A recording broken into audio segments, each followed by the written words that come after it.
So infrastructure as a service is the first layer of cloud, जहां पर आप demand करते हो कि भाई मुझे एक पर्टिकुलर टाइप का कॉन्फ़िगरेशन वाला इंफ्रास्ट्रक्चर चाहिए for so and so time.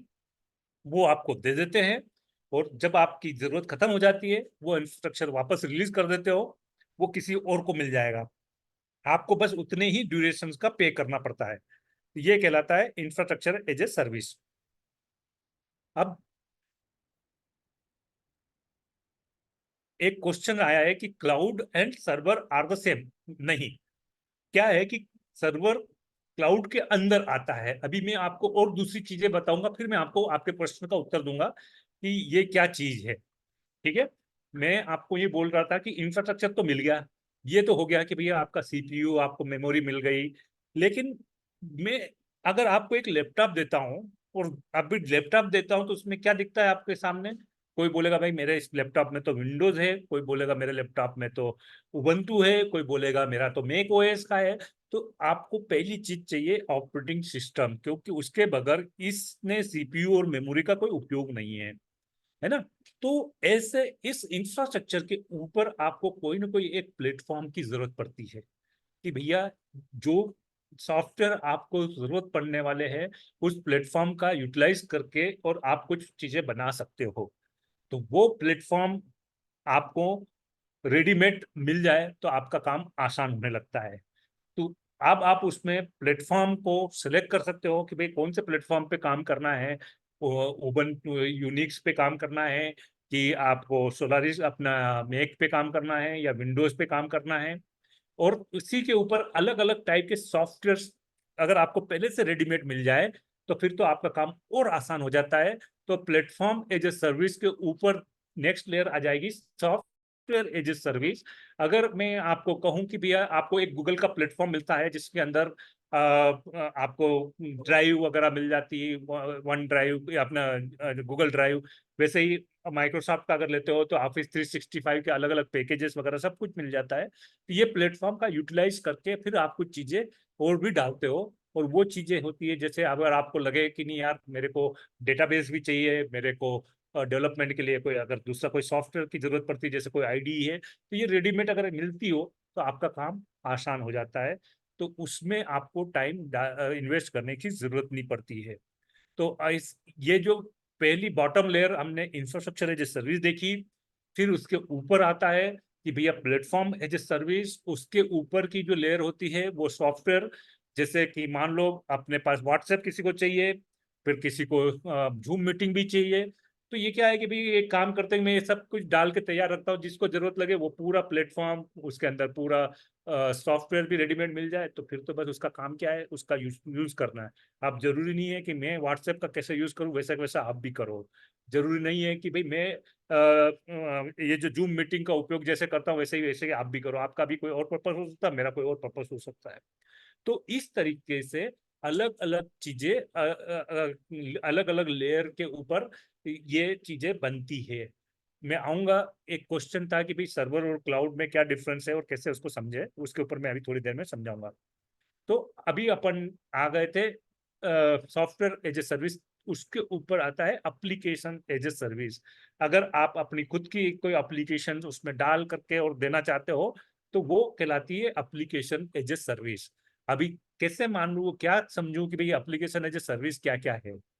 अगर मान लो मैं एक एप्लीकेशन बनाता हूं जिसमें सारे यूजर को रजिस्ट्रेशन का फॉर्म मिल जाए, और वो देख सके कि भाई कौन से यूजर्स ने कौन से फील्ड के लिए रजिस्टर किया है। तो उसके लिए मुझे या तो मेरे मेरे लैपटॉप पे रजिस्टर कर लूँ, लेकिन मैं रजिस्टर मेरे लैपटॉप पे कर लूंगा तो आपके पास मिलेगा नहीं, क्योंकि ये इंटरनेट से कैसे एक्सेस कर पाओगे मेरा लैपटॉप। तो इन्होंने कहा कि एक काम करो, एक क्लाउड पे डाल देना। अब ये क्लाउड में डाल देने का मतलब ये नहीं होता है कि क्लाउड को कह दिया भाई मेरी एप्लीकेशन संभाल लो। ये क्लाउड में तब रन करेगी जब इसके पास कोई सर्वर होगा जिसके अंदर ये रन करेगी। तो फिर सर्वर एक जरूरत पड़ती है, भाई कितना बड़ा सर्वर लूं, डिपेंड करता है भाई आपका एप्लीकेशन कितनी छोटी है या कितनी बड़ी है। अगर आपकी एप्लीकेशन को हजारों लोग यूज कर रहे हो एक साथ तो फिर उसके लिए बड़ा सर्वर चाहिए होगा। अगर आपकी एप्लीकेशन 10-20 लोग 50 लोग यूज कर रहे हैं तो उसके लिए बहुत ही छोटा सर्वर काम कर जाएगा। तो मतलब आपको सर्वर की जरूरत पड़ेगी। तो जब आप जब बोलते हो कि सर्वर की जरूरत पड़ेगी, तो उसका मतलब है कि मैं छोटा और बड़ा सर्वर कैसे डिफरेंशिएट करूं, कैसे बोलूं कि कौन सा सर्वर छोटा है और कौन सा सर्वर बड़ा है। तो यहाँ छोटे और बड़े की डेफिनेशन उसके रिसोर्स के ऊपर डिपेंड करती है। तो हमारे यहाँ पर जो रिसोर्स होते हैं, जिसको हम कहते हैं, भाई कोई भी लैपटॉप खरीदता है तो क्या बोलते हैं, भैया कितने सीपीयू वाला है, कितनी मेमोरी वाला सिस्टम है, तो इससे पता चलता है कि लैपटॉप का कॉन्फ़िगरेशन छोटा है कि बड़ा है। वैसे ही यहाँ पर जब आप मशीन को आप ऑर्डर करते हो कि भैया मेरे को एक हाई एंड कॉन्फ़िगरेशन वाली मशीन चाहिए, तो उसमें आपको सेलेक्ट करना पड़ता है कितने सीपीयू, कितनी मेमोरी और उसका कितना स्टोरेज चाहिए। उसके बेसिस पर उसके चार्जेस होते हैं, तो उसके अंदर आपकी एप्लीकेशन रन करती है। तो अब मेरे को लगता है कि छोटा छोटा तरीके से आपको समझ में आ रहा होगा कि क्लाउड के अंदर सर्वर रन करता है। ये क्वेश्चंस आपका क्लियर हो पाया? हाँ, थोड़ा थोड़ा हुआ। थोड़ा थोड़ा हुआ। तो अब मैं एक पिक्चर से साथ आपको दिखाने की करता हूं,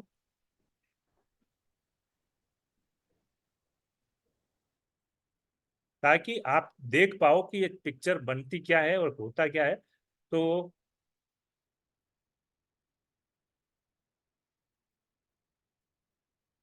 ये तो मैं जैसे बोल रहा था ना, ये लेयर बोल रहा था, ये हार्डवेयर वाली लेयर, ठीक है ना। तो उसमें हमने सीपीयू, मेमोरी, डिस्क, ये सब कुछ इसमें आ जाता है। इसके अंदर वीएम्स आ जाते हैं, इसके ऊपर ये प्लेटफॉर्म है और उसके ऊपर आपका एप्लीकेशन। तो इस तरीके से मैंने लेयर बाय लेयर इसको एक्सप्लेन करने की कोशिश करी।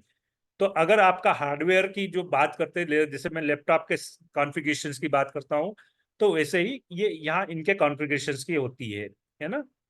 तो ये कैसे प्रोवाइड करते हैं, आपको एक रिमोट मशीन मिल जाती है, उसके अंदर आपको लॉग इन करना पड़ता है। जैसे कोई अगर मान लो रिमोट मशीन मिलती है, तो कैसे काम करती है वो मैं आपको एक तरीका बताता हूँ। मेरी स्क्रीन देख पा रहे हो? हाँ, विजिबल है। Yes sir. तो ये जैसे मैंने एक, ये रिमोट कनेक्शंस की मैं बात करता हूँ। मेरा वीपीएन चालू है, ये देख रहे हो मेरी एक वीपीएन, ये पता नहीं, ये तो डाउन होगी। अगर ये कनेक्ट हो जाएगी तो एक नया विंडो मशीन मेरे को मिल जाएगा।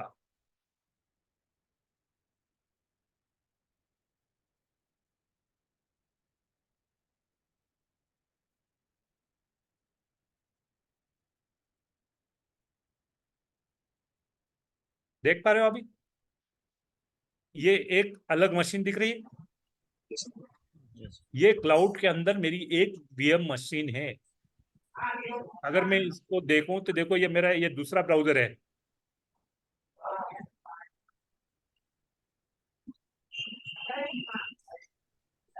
मैं इसको थोड़ा मैक्सिमाइज करूं ताकि आपको दिखे, ये मेरा वर्चुअल मशीन के अंदर मशीन है। अगर आप पूरी तरीके से देख पा रहे होंगे तो ये एक मेरी अलग मशीन में हूँ। यहाँ पर आप इसकी कॉन्फ़िगरेशन, सेटअप वगैरह सब अलग से देख पाओगे।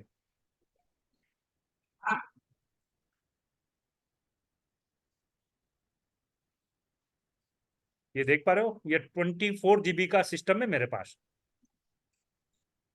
ठीक है। और ऐसे ही अपन इसके ऊपर कोई लिनक्स मशीन भी मिल सकती है, विंडोज मशीन भी पर, लेकिन अगर देखा जाए तो ये मेरी लोकल मशीन है अभी, ये जो दिख रही है। लेकिन यहाँ पर एक आइकन दिख रहा होगा कि ये मेरा रिमोट मशीन्स, तो ये होती है वर्चुअल मशीन। क्या ये मेरे लैपटॉप के अंदर है? नहीं, ये कहीं और रन कर रही है, ठीक है ना। तो एक साथ मैंने आपको दो चीजें अभी आपको दिखाई है। नंबर एक कि वर्चुअल मशीन क्या होती है, क्या ये मेरे वर्चुअल मतलब जो एग्जिस्ट करती है कहीं पर अभी फिजिकली नहीं है मेरे पास, वर्चुअली कहीं और है। ये मशीन कहीं और है, लेकिन इसको मैं जब यूज कर रहा हूं तो ऐसा लग रहा है कि ये मेरी खुद की मशीन मेरे सामने है, मैं इसके अंदर काम कर पा रहा हूँ, चाहे इसके अंदर कोई भी चीजें देखना हो, ये सॉफ्टवेयर वगैरह सब कुछ इसके अंदर है। ये पार्ट क्लियर हो गया? तो ये पूरा यस पूरा पूरा चीजें आपको मिल जाती है। अब मैं आता हूं ओरिजिनल पॉइंट पे कि ये डॉकर होता क्या है। और EC2 अमेजॉन का जो EC2 होता है,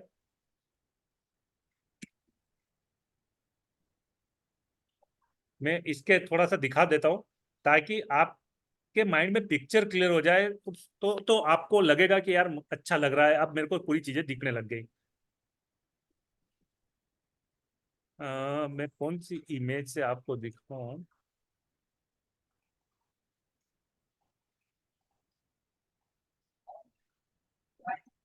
देखो, अगर मैं अपनी कोई भी वर्चुअल मशीन, जैसे EC2 होता ना, वो ये मशीन में ऐसे लॉगिन किया जाता है। अब मैं अपनी एक मशीन में लॉगिन करके दिखाता हूँ, वो भी क्लाउड के हिसाब से।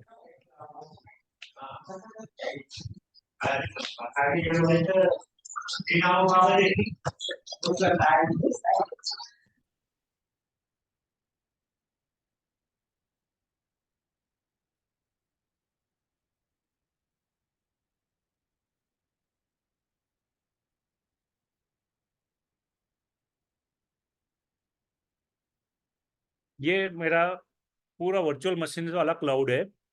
इसमें मैं लॉगिन करके फिर मैं आपको दिखाता हूँ कि मशीन्स के अंदर लॉगिन कैसे होते हैं।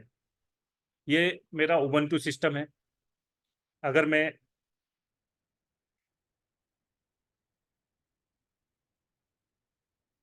पहले तो मैं आपको दिखाता हूँ, ये इस तरीके से मेरी वर्चुअल मशीन ब्राउजर में ही खुल रही है। सर एक क्वेश्चन है। बिल्कुल, पूछो जी।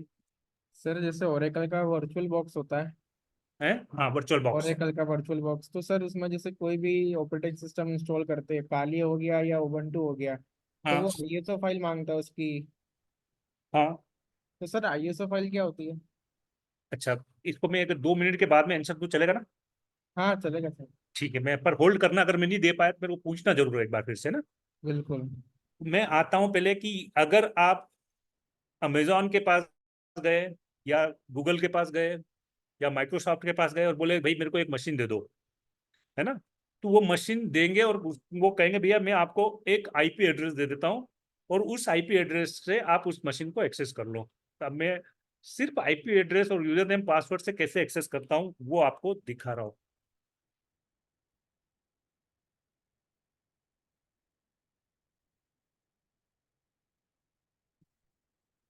देखो, ये मेरी मशीन है। अगर आप यहाँ देखोगे, यहाँ पर भी मैं एक टर्मिनल खोल लेता हूँ,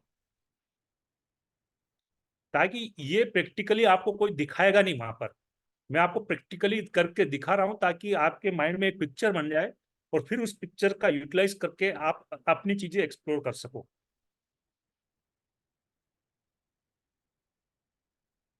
थोड़ा सा मेरा सिस्टम स्लो है यार, ये वाला, या तो मेरा घर से नेटवर्क वो हो रहा है। मैं देखता हूँ, दूसरा वाला ले लेता हूँ।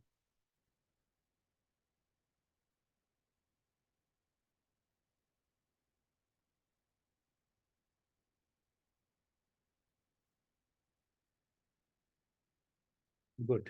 मेरे को लगता है कि ये थोड़ा सा फास्ट है।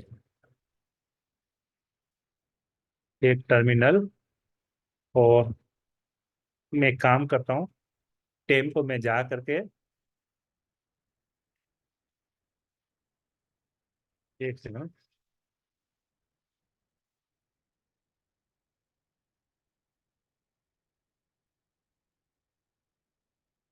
एक एक सेकंड, एक कॉल ले लेता हूँ, फिर मैं आपको समझाता हूँ।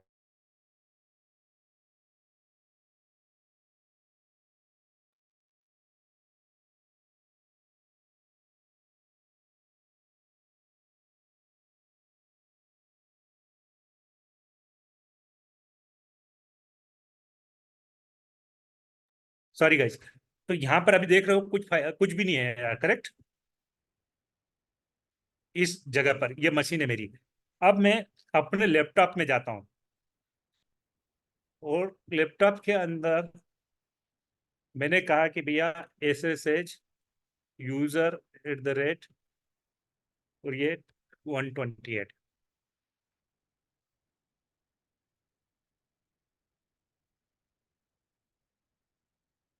यहाँ भी कुछ नहीं है, लेकिन देखो मैं यहाँ पर ये एक फाइल क्रिएट करी, ठीक है। यहाँ ls करके देखो, ये HCM.txt हो गई। अभी यहाँ पर कुछ भी नहीं आ रहा था ls करने पर, लेकिन ये देखो यहाँ पर आ गई। तो ये समझ में आया? ये कहलाता है वर्चुअल। मतलब मैं अपने लैपटॉप से बैठ करके जो भी काम करना चाहता हूँ इस मशीन के अंदर काम कर सकता हूँ, मुझे पास अगर उस मशीन को एक्सेस करने के लिए क्रेडेंशियल और उसका आईपी एड्रेस मालूम हो।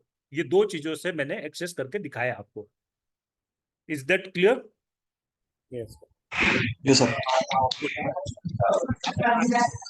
अब मैं आता हूं इसके जो प्रश्न कि what is virtual box and what is virtual machine. Okay, so देखो, virtual machine and virtual box almost एक ही चीज कह सकता हूं मैं, हर टाइमिंग, ताकि अपन इसमें कंफ्यूजन ना हो। वर्चुअल बॉक्स और वर्चुअल मशीन्स क्या होती है कि वर्चुअल मशीन्स आपका पूरा ओएस को लोड करके रन करती है, वर्चुअल बॉक्स भी वैसा वैसा करता है, लेकिन दोनों के लिए आपको एक चीज की जरूरत पड़ती है, आईएसओ फाइल की। आईएसओ फाइल है क्या?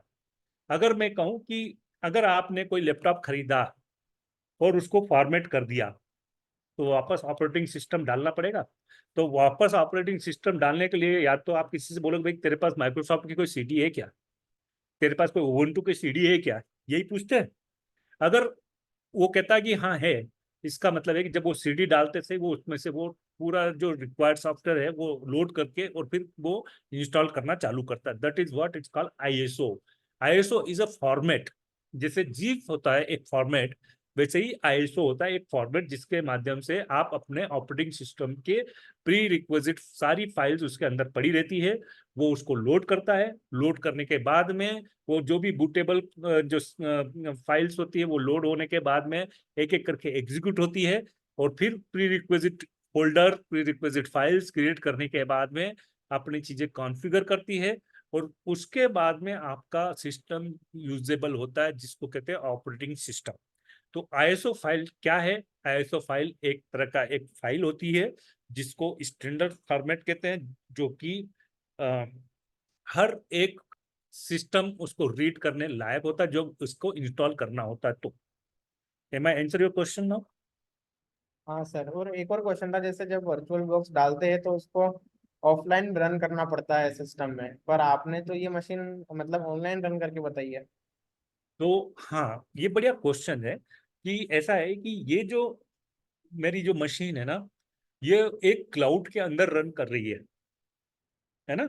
और अगर मैं क्लाउड के अंदर हमेशा रन कर ही रही है तो फिर मेरे को उसको स्टार्ट करने की जरूरत ही नहीं है।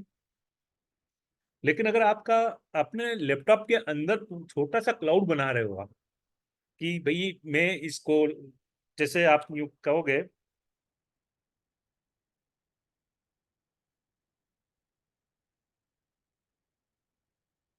ये जैसे आपका ये VMware का जो प्लेयर होता है ना, अगर वो इंस्टॉल करते हो तो ये पूछेगा भाई तुम्हारा मशीन कहाँ है, बोले लोकल है, तो वो फिर लोकल से वो स्टार्ट करता है, फिर स्टार्ट करने के बाद में आपको यूजर नेम और पासवर्ड डालना पड़ता है। दैट इज वेरी, मतलब ये थोड़ा स्लो प्रोसेस है, क्योंकि आपके पास आपके लोकल में रन करता है। क्योंकि ये मेरे पास बहुत पावरफुल सर्वर है, इतना पावरफुल है कि आप यूं कह सकते हो कि आपकी जितनी हार्ड डिस्क नहीं होगी उससे ज्यादा इसकी रैम है। समझे? That is what we are using for machine learning, deep learning, जिसके अंदर आपको जीपीयू सीपीयू सब चाहिए होता है, तो ये हम उसमें यूज करते हैं।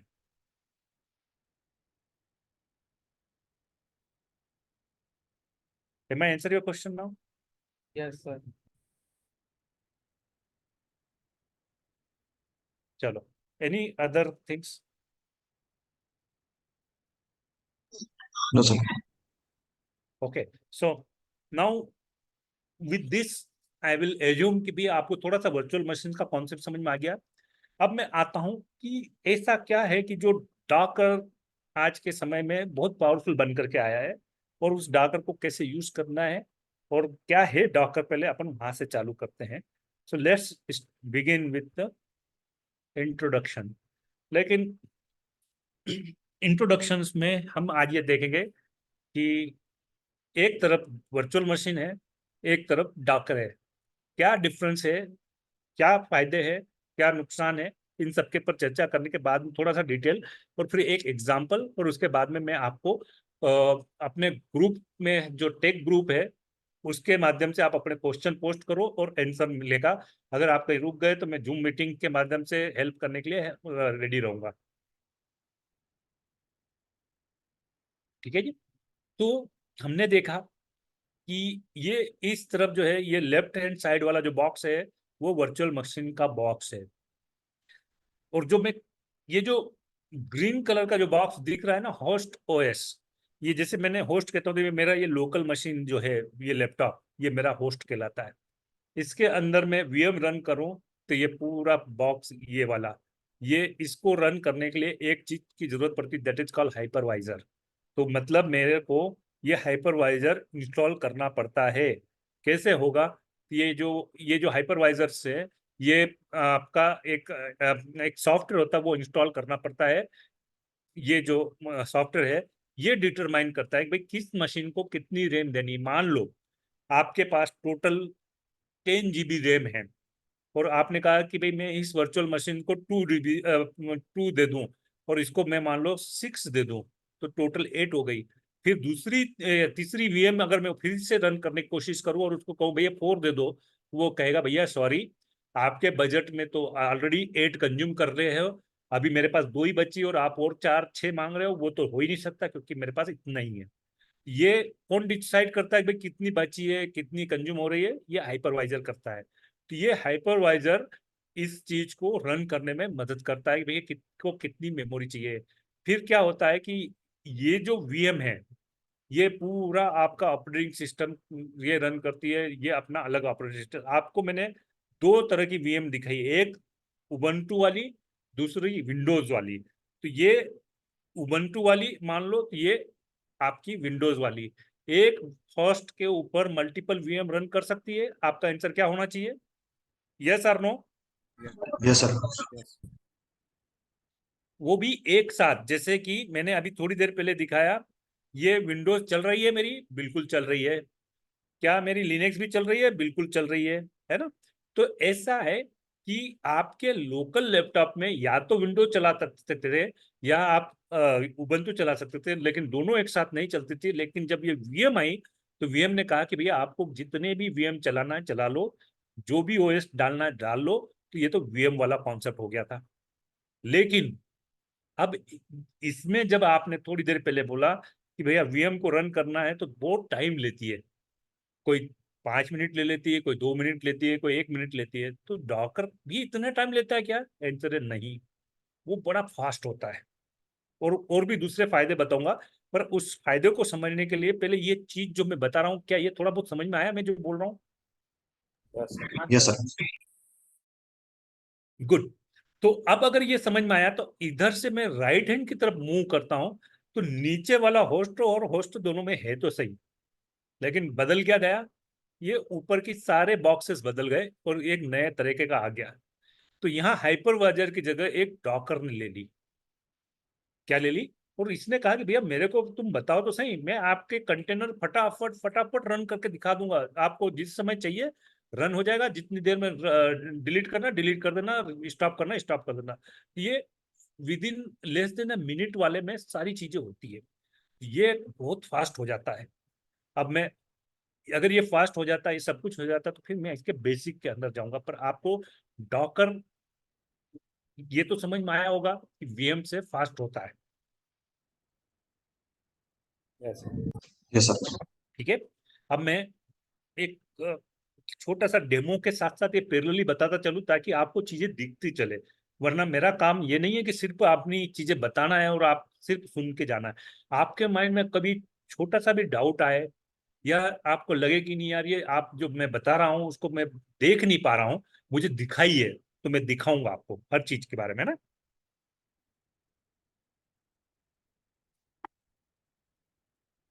तो ये मेरे लैपटॉप के अंदर ये मैंने डॉकर डेस्कटॉप इंस्टॉल कर रखा है। ये बिल्कुल एक यूं समझ सकते हैं कि इधर मैंने जब हाइपरवाइजर की बात करी तो वैसे ही ये पूरा कंट्रोल करने वाला है। ये पूरा जब इंस्टॉल करता हूं तो यहाँ इमेज होती है और कंटेनर होते हैं। मैं इसको थोड़ी देर के लिए मैं पार करके कुछ चीजें पूछता हूँ, अगर आप मेरे को बता पाए तो मैं समझ जाऊंगा कि मैं कैसे समझाऊं और किस किस तरीके से समझाऊं ताकि आपके दिमाग के अंदर घुस जाए। नहीं आ रहा है कोई बात नहीं, आ रहा है बहुत ही अच्छी बात है। कितने हैं जिनको जावा समझ में आती है? कोई अपना माइंड अनम्यूट करके बताएगा। हाँ आ रही मतलब है तो भी बोल आती सकते है, हैं। जावा आती है। जावा आती, और कौन? यस सर, आती जावा।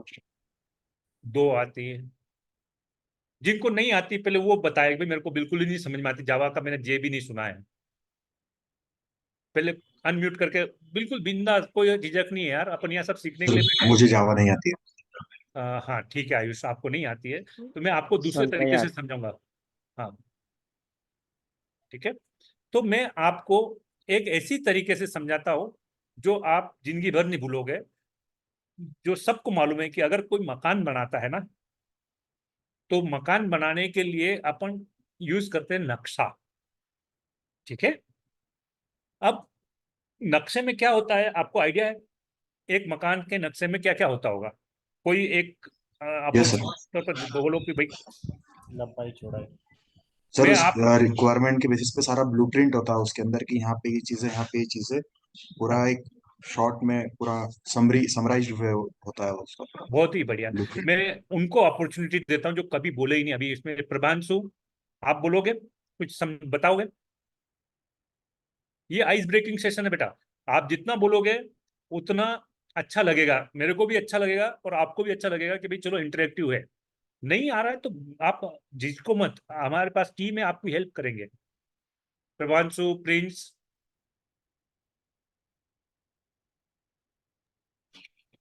यस सर, ये होता है सब ब्लूप्रिंट होता है कि कहाँ हाँ पर क्या चीज आएगी, कॉलम कहाँ पे आएगा, बीम कहाँ पे आएगा, कहाँ पे रूम रहेगा। Very good. तो अभी मैं अब इसी को मैं एक आधार मान करके आपसे एक प्रश्न पूछता हूँ कि भैया वो मकान आप आपके गांव में बना रहे हो, क्या वही मकान मैं अपने बेंगलोर में भी बना सकता हूँ क्या, वैसा का वैसा? आपका आंसर क्या होगा, हाँ या ना? सर दोनों है। हाँ भी और ना भी, दोनों का डिपेंड मतलब? करता है कि सर, सर मान लो वो प्रॉपर्टी के नक्शा ऊपर। मेरे पास है, उस नक्शे से सेम स्टाइल का मकान बना सकता हूँ क्या? हाँ बना सकते हो। आंसर है यस, करेक्ट। तो मैं इसलिए मैं ये सारा एग्जांपल दे रहा हूँ ताकि आपके माइंड में पिक्चर बन जाए और जब भी कोई पूछे ना तो आपको लगना चाहिए कि हाँ यार मजा आ गया। ठीक है। तो आपका जो नक्शा है ना, वो नक्शा है इमेज। क्या है? और जिस नक्शे का उपयोग करके आपके जो यूज करने की जो चीज बनती है वो है कंटेनर। दोनों पार्ट क्लियर हो रहे हैं अब? हाँ सर। Yes sir. नक्शा क्या है? इमेज। नहीं। और कंटेनर क्या है? जिसके यूज करके कोई चीज बनी है। समझ में आया? अब मैं जो कंटेनर, उसको मैं स्टार्ट भी कर सकता हूँ, स्टॉप भी कर सकता हूँ, उसको डिलीट भी कर सकता हूँ। करेक्ट। नक्शे को भी मैं फाड़ सकता हूँ, या नक्शे को वापस यूज करके कोई नया नक्शा उसको देख करके नया नक्शा बना सकता हूँ। दोनों चीजें अब अपने दिमाग में ये पिक्चर बना लो ताकि आप कंफ्यूज ना हो। ठीक है।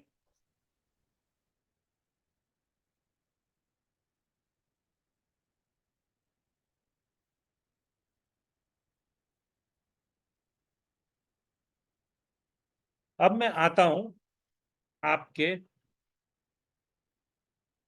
पहली चीज जो डाकर के बनाने के लिए जरूरत लगती है। जैसे मकान बनाने के लिए पहली चीज की जरूरत अपन मान के चले, वो क्या है? नक्शा।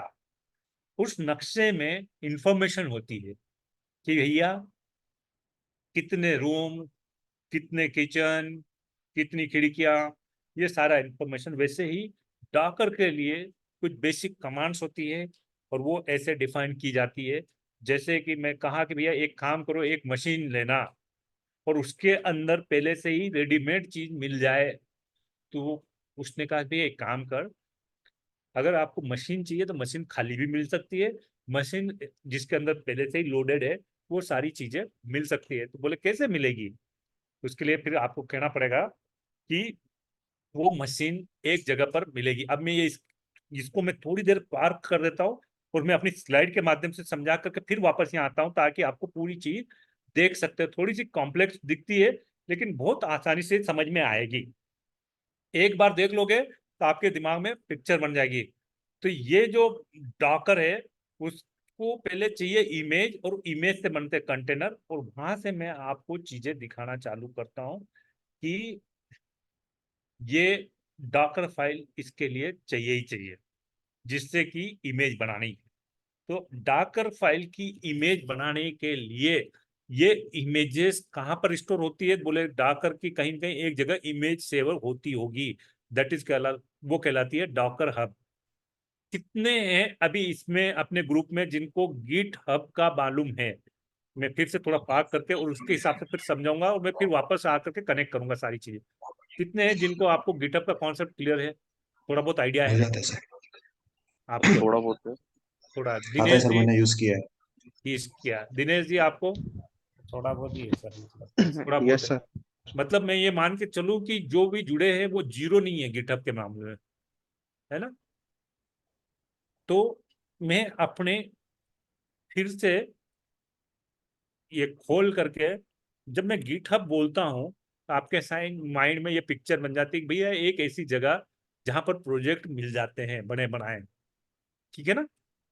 और उसके अंदर क्या होता है, उनके अंदर होता है अपनी फाइल्स वगैरह। कैसे होती है, क्या होता है, मैं अभी आपको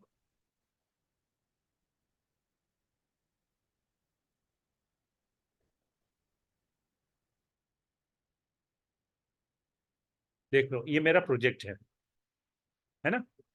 और अगर मेरे को किसी और के प्रोजेक्ट को सर्च करना हो, अगर किसी के प्रोजेक्ट को सर्च करना हो, देखना हो, तो मैं यहाँ से सर्च भी कर सकता हूँ, या यहाँ पर जाकर के मैं कहूँ कि भैया गिटहब की रेपो में जाके ढूंढ लो। कैसे सर्च करता हूँ, जैसे कि गिटहब रिएक्ट जेएस प्रोजेक्ट्स, ये मैंने सर्च किया तो ये जिस तरह देखो, ये गिटहब का रिएक्ट है प्रोजेक्ट दिखा दिया, ये इसका प्रोजेक्ट। ये कहाँ से मिल रहा है मेरे को, कहाँ पर है अवेलेबल, कोई बताएगा ये प्रोजेक्ट कहाँ मिलेगा मेरे को? गिटहब, सर ये गिटहब पे मिलेगा, गिटहब की गिटहब पर रिपोजिटरीज मिलेगा, सेव है। Exactly exactly। तो अगर ये पूरा बना बनाया प्रोजेक्ट मेरे को मिल रहा है तो फिर मैं फिर से क्यों बनाऊं? करेक्ट। वैसे ही गिट हब की तरह ही यहाँ पर डॉकर हब होता है, और डॉकर हब में भी वो सारे बने बनाई चीजें मिलती है, तो फिर मैं वापस से नया क्यों यूज करूं? तो मैं डॉकर हब पहले जा करके देखता हूं कि डॉकर हब होता क्या है। तो ये जैसे मैंने अभी आपको गिट का दिखाया, वैसे ही ये डॉकर हब। हब मतलब कहीं कहीं सारी चीजें अवेलेबल, पर किसकी चीज? गिटहब में मतलब सॉफ्टवेयर कोड की, और यहाँ पर डॉकर की इमेज की। अब मैं कौन सी बात सर्च करना चाहता हूं, तो जैसे मैंने कहा कि भैया देखो रेडीमेड नोड जेएस की कोई इमेज मिल जाए, ठीक है? तो मैं नोड को सर्च करता हूं, तो ये नोड की यहाँ इमेज मिल जाएगी, देखो कैसे मिलती है। अभी ये इतनी सारी इमेज, और इसने कहा कि भैया 12.7 वाली, बोले ये तो बहुत पुरानी हो गई शायद। इसमें आप कहीं देखोगे टैग्स,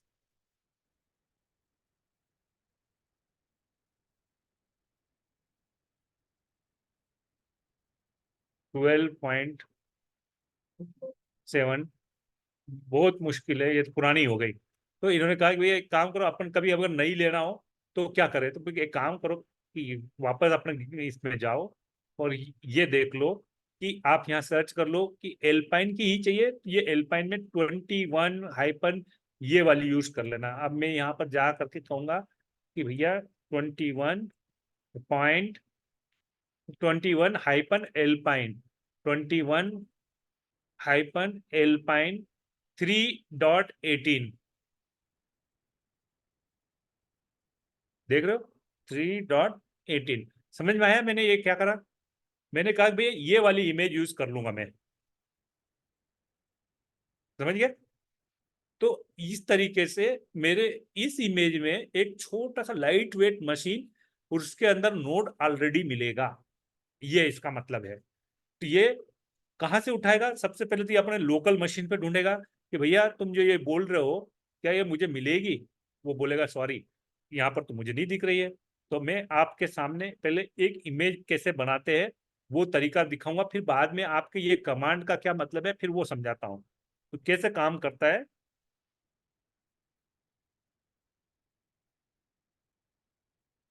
पहले तो आप देखो डॉक्टर इमेजेस, तो मेरे पास ये इतनी सारी इमेजेस है, पर कहीं भी डेमो नाम की कोई चीज नहीं है, तो मैं एक डेमो इमेज बनाता हूँ। पर कहाँ से बनाऊंगा? पहले तो मेरे को ये डेफिनेशन वाली लोकेशन पे जानी पड़ेगी, और ये लोकेशन जो है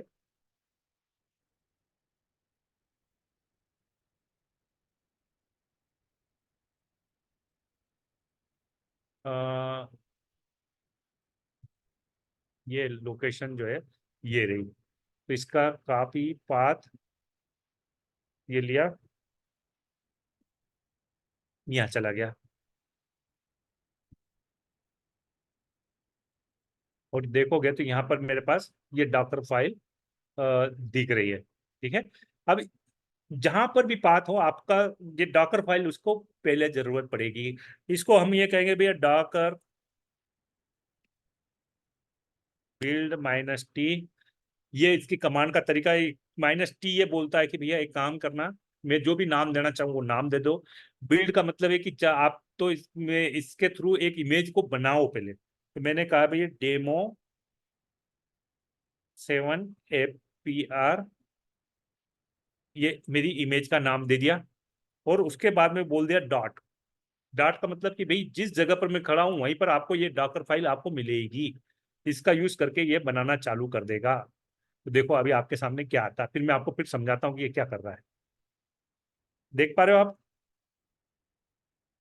ये अ, क्या कर रहा है कि ये नई इमेज वहां से डाउनलोड कर रहा है। ये देख रहे हो, अलग इमेज जो है वहां से डाउनलोड कर ली, और ये इसको बना रहा है, तो एक नई इमेज बना दी।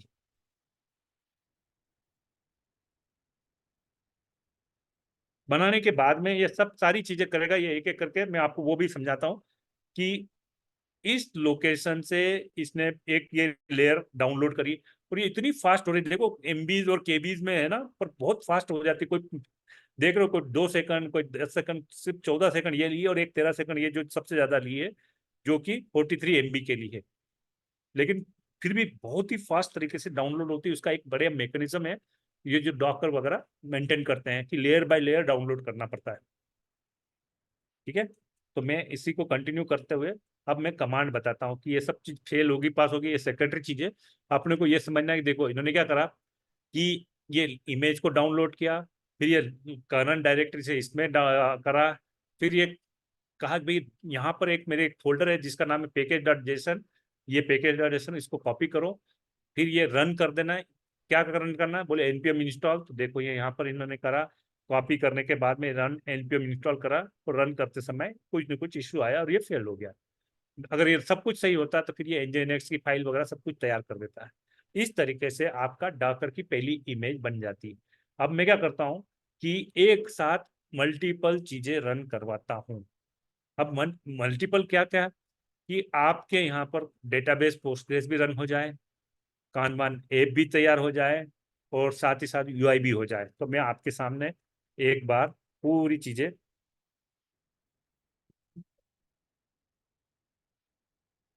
इससे डॉकर कंपोज से रन करके फिर दिखाता हूँ। तो अगर रन कर रहा है तो पहले ये डाउन कर देगा।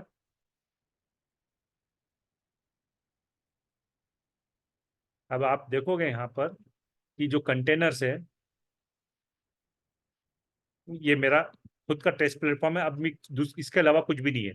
लेकिन मैं इसको जैसे ही कुछ बोलता हूँ भैया एक काम करो रे, एक मशीन आप करो, एक नहीं दो नहीं 3 मशीन आप करो, तो आपके सामने 3 मशीन कितनी देर में रन करता है ये देखना आप। स्टार्टेड, क्रिएटेड, स्टार्टेड, और ये आपके सामने एक नहीं दो नहीं 3 अलग अलग मशीन, 1 2 3 मशीन रन कर दी। कितनी देर लगी? मात्र 10-12 सेकंड के अंदर सब कुछ रन हो गया। अब कैसे मान लूं कि ये रन हो रही है? ठीक है ना। मैं आपको पहले रन करके भी दिखाता हूँ, फिर स्टॉप करके फिर चेक करके दिखाऊंगा कि कैसे रन हो रही है। चलो पहले इसको देखते हैं कि कानवान यूआई को। तो ये रन हो गया, सुपर। अगर मैं इसको कहूँ कि भैया एक काम करो, डेमो 13 आज डेमो तारीख जो है 7 अप्रैल और 7:55 टाइम का भी हिसाब से, ताकि अपने को मालूम पड़े। ये एक टिकट यहाँ क्रिएट हो गया। अब इसमें अपने टू डू बना लेता हूँ, डेमो टू डू। कौन सा कलर का? ब्लू कलर का। कोई description? This is for demo. इसको मैंने जैसे ही सेव करा तो देखो ये एक आइटम यहाँ आ गया। फिर एक दूसरा क्रिएट करता हूँ, डिफरेंट कलर। फिर मैंने पिंक कलर ले लिया, इसका TBD। और जैसे ही इसको किया तो ये एक पिंक कलर का भी आ गया। अब इसकी स्टेटस बदलने के लिए मैं यहाँ क्लियर कर देता हूँ। प्रोग्रेस करने के बाद में इसकी स्टेटस को भी चेंज करना का है, तो ये ऐसे पूरा एक सॉफ्टवेयर डाल दिया, सेव कर दिया, तो आप देख पा रहे हो कि यहाँ से यहाँ आ गया। अगर मेरे का ये प्रोग्रेस के बजाय मैं इधर डालना तो ये डाल दिया। तो इस तरीके से एक पूरा सॉफ्टवेयर आपके सामने कितनी देर में तैयार हो गया? कुछ सेकंड्स के अंदर। अब मैं वापस आकर के आपको ये पूरा फ्लो यहाँ दिखाता हूँ, तो आपको समझ में आएगा कि मैंने ये क्या क्या इतनी देर में बोला है, क्या हुआ है। लेकिन ये एक दिन में आधे घंटे के अंदर समझने वाली चीज तो नहीं है, लेकिन इतना जरूर है कि अपने को थोड़ा थोड़ा बेसिक बेसिक क्वेश्चन समझ में आने लगे होंगे। इसको अपन फिर से एक बार रिपीट करेंगे, लेकिन ये नेक्स्ट वर्कशॉप के ऊपर। तब तक आप अपने सिस्टम पर इंस्टॉल करके रखना है, इसको समझना है और मेरे से क्वेश्चन पूछना है। और मेरा जो व्हाट्सएप ग्रुप है उसके अंदर आपको चीजें क्वेश्चन पोस्ट करते रहना है। मैं अपने और भी बच्चों को मैं इसमें जोड़ दूंगा, ताकि आप कोई भी क्वेश्चन पूछोगे तो मैं उनको बोल के रखूंगा कि वो आपकी हेल्प करें। कोई क्वेश्चन इसके अलावा? हाँ सर। हाँ जी। No sir. No sir. Sir ये जो आपने कोड रन किया था हाँ, वो VS कोड पे किया था क्या? नहीं मैं वो आपको पूरा डिटेल भी अगली उसमें मैं समझाऊंगा। तो पूरा प्रोजेक्ट, वर्किंग प्रोजेक्ट, क्या अपन इसको एक 10 मिनट 15 मिनट में बना के रन कर सकते हैं घर में अपने लैपटॉप पे? ये क्वेश्चन का आंसर होगा अगली मीटिंग में। Okay sir.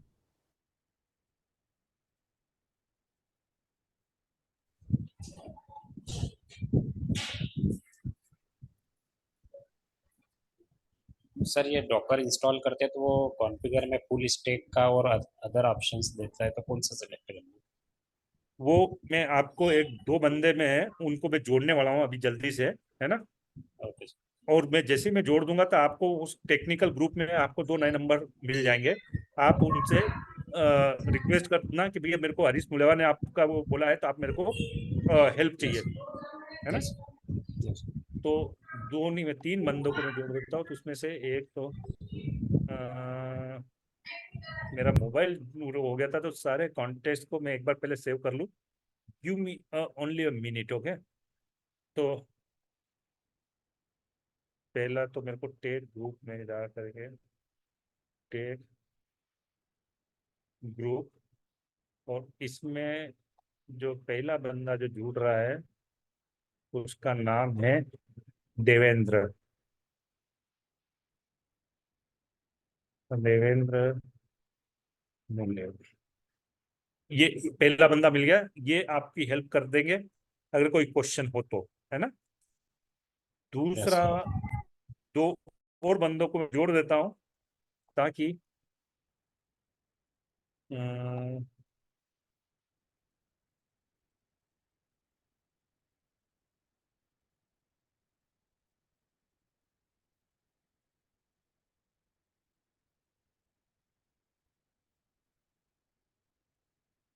टू कॉन्टेक्ट पहले मैं कर लेता हूँ,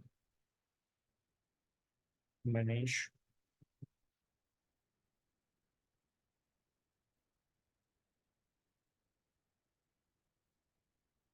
और वापस मैं जा करके मैं रिकॉर्डिंग स्टॉप कर देता हूँ।